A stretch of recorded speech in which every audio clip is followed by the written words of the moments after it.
TV9 న్యూస్కు స్వాగతం.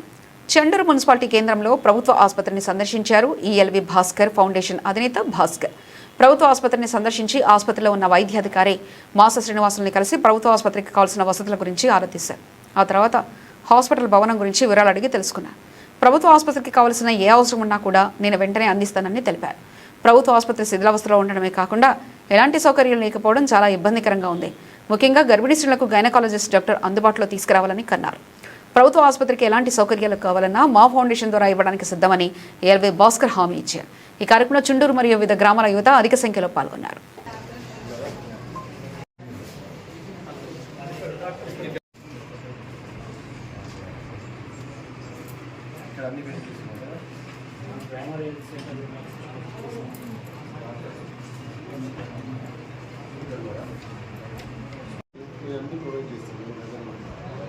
చెప్పలేదు ఇన్నోవేషన్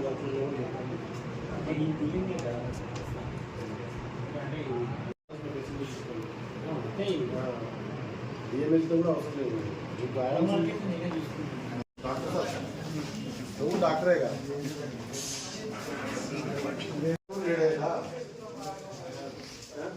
ఇదంతా ఈ రోజు ఇప్పుడు వేసింది ఫస్ట్ టైం.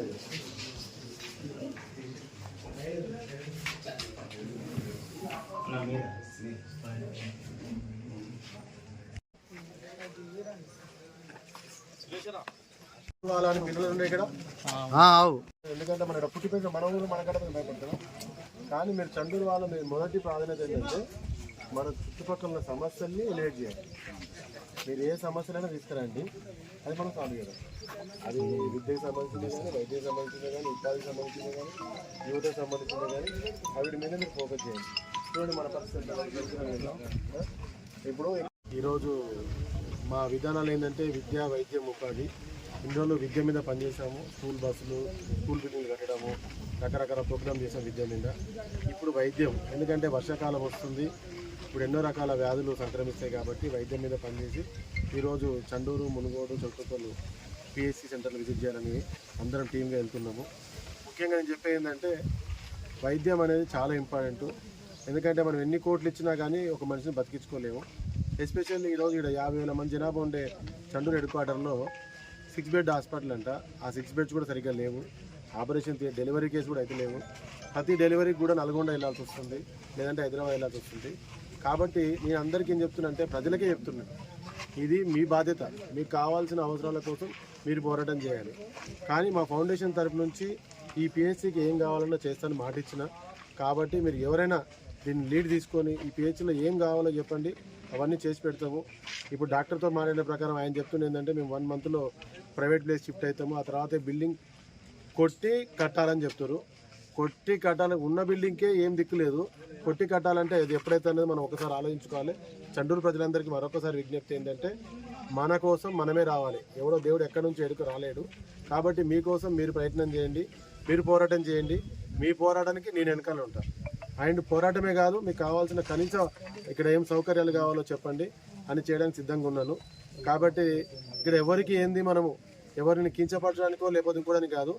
ప్రజలు ఇబ్బందులు ఉన్నారు, వాళ్ళ కోసం ఏదో ఒకటి చేయాలి. అలాగే మన డిస్ట్రిక్ట్ మన వైద్యాధికారి కూడా కాల్ చేశాను రాహుల్ గారికి, ఆయన కాల్ ఎత్తలేదు, మరి కొత్త నెంబర్ అనుకునేమో. బట్ నేను కూడా ఏం చేస్తున్నా అంటే రేపు ఈ 2-3 రోజుల్లో మా టీం అందరు వెళ్ళి డిస్ట్రిక్ట్ హెడ్ క్వార్టర్స్కి వెళ్ళి వైద్యాధికారికి, అలాగే మన ఎవరైతే మన వైద్యశాఖ మంత్రి ఉండో ఆయనకు కూడా వెళ్ళి నేను రిఫరెండం ఇస్తాను. మనకి ఇమీడియట్లీ ఇక్కడ 100 బెడ్ హాస్పిటల్ కావాలి చౌటుప్పల్కి.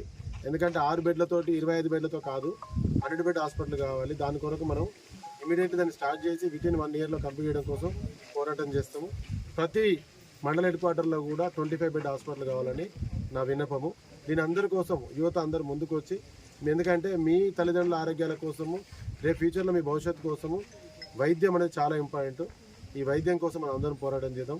ప్రతి ఒక్కరిని కలిసికట్టుగా మన కోసం మనమే రావాలి. ఎవరో వచ్చి మనకి ఏదో చేస్తారని కోసం ఎదురు చూడొద్దు, మన కోసం మనమే పోరాడదాం.